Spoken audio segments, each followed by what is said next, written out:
সকলোকে নমস্কাৰ জনাইছোঁ। আমি এটা বিশেষ কাৰণত আমি আপোনালোকক ইয়ালৈ নিমন্ত্ৰণ জনাইছিলোঁ যে আমি টাই আহোম জনগোষ্ঠীয়ে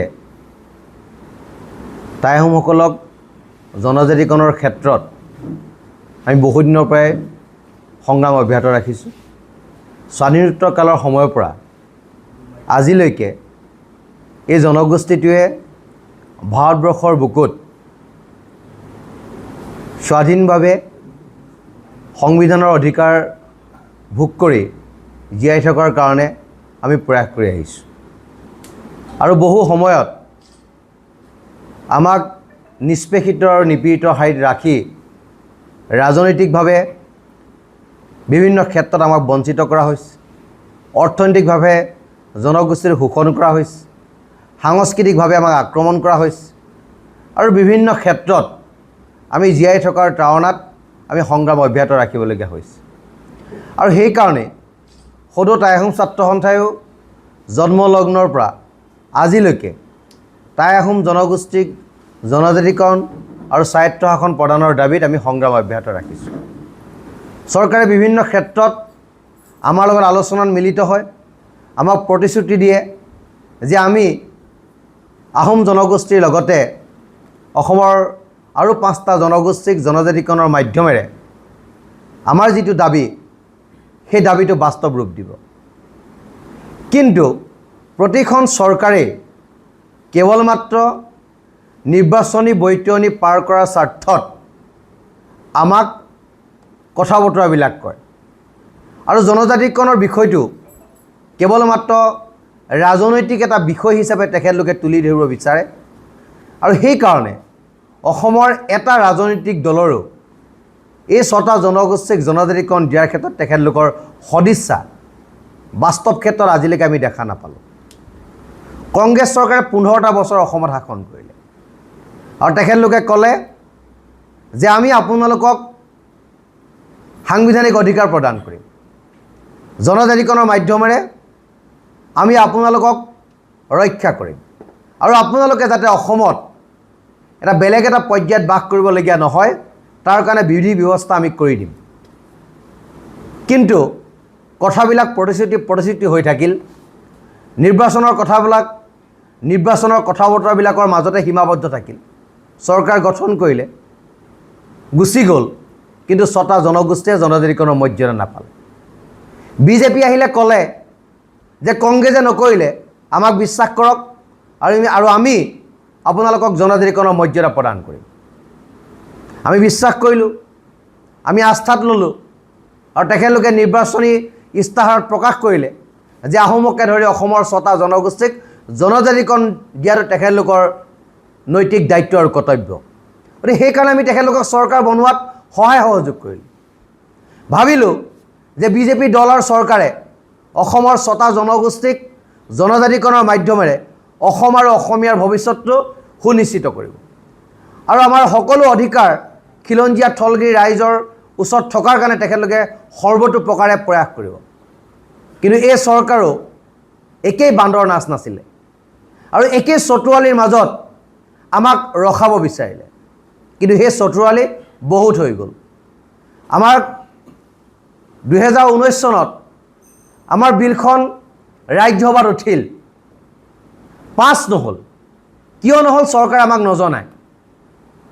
আৰু তেখেতলোকে ক'ব বিচাৰে যে অসমৰ 6টা জনগোষ্ঠীক জনজাতিকৰণ কৰিলে এক্সিষ্টিং যিবিলাক ট্ৰাইবেল আছে তেখেতলোকে আমাক বাধা আৰোপ কৰিব। তেনেকুৱা পৰিৱেশ অসমত হোৱা নাই নহয়।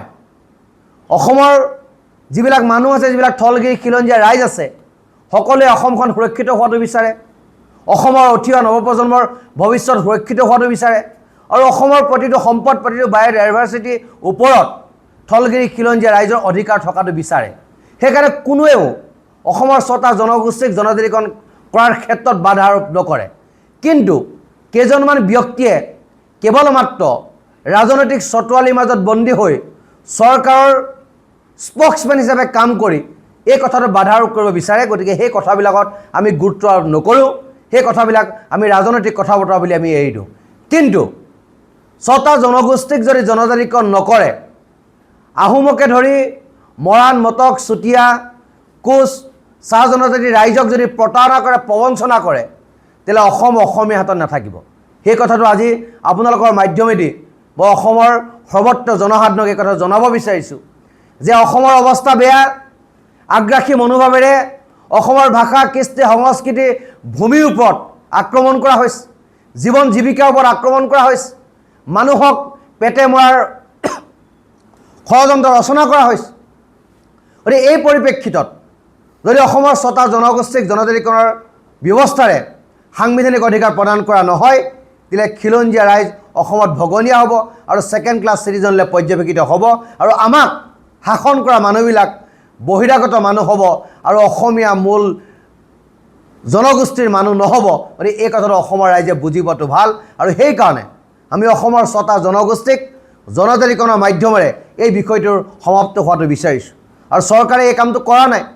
তাৰ কাৰণে সদৌ তাই আহোম ছাত্ৰ সন্থাই চৰকাৰৰ এই নীতিৰ বিৰুদ্ধে আমি এক প্ৰতিবাদী কাৰ্যসূচী হাতত ল'ব বিচাৰিছোঁ আৰু এই প্ৰতিবাদী কাৰ্যসূচীকেইটা মই আপোনালোকক জনাব বিচাৰিছোঁ যে অহা অক্টোবৰ মাহত চৰাইদেউ জিলাত আমাৰ জোৰ সমদলৰ কাৰ্যসূচী হ'ব, 15 অক্টোবৰত মাহমৰাত, 16 অক্টোবৰত সাপেখাতি আৰু 20 অক্টোবৰত সোণাৰী সদৰত আমাৰ জোৰ সমদলৰ কাৰ্যসূচী হ'ব আৰু 17 অক্টোবৰত চিলাপথাৰত গণসমাৱেশ হ'ব আৰু 19 অক্টোবৰত ধেমাজিৰ সদৰত জোৰ সমদলৰ কাৰ্যসূচী আমি ৰৈছোঁ।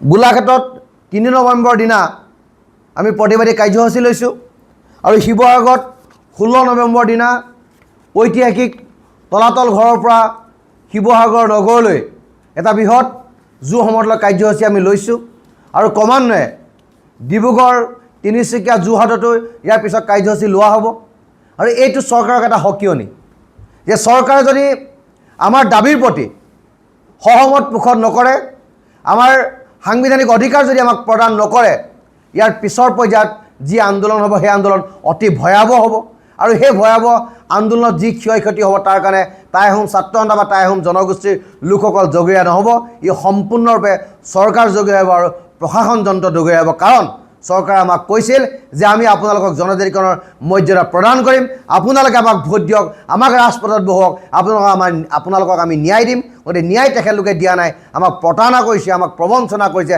আমাক ঠগিছে, মিথ্যাচাৰৰ আশ্ৰয় লৈছে। তাৰ কাৰণে প্ৰতিবাদ হ'ব আৰু জংগী প্ৰতিবাদ হ'ব। যিকোনো খবৰৰ বাবে যোগাযোগ কৰক 7099017330 লগতে 7099017110 নম্বৰত।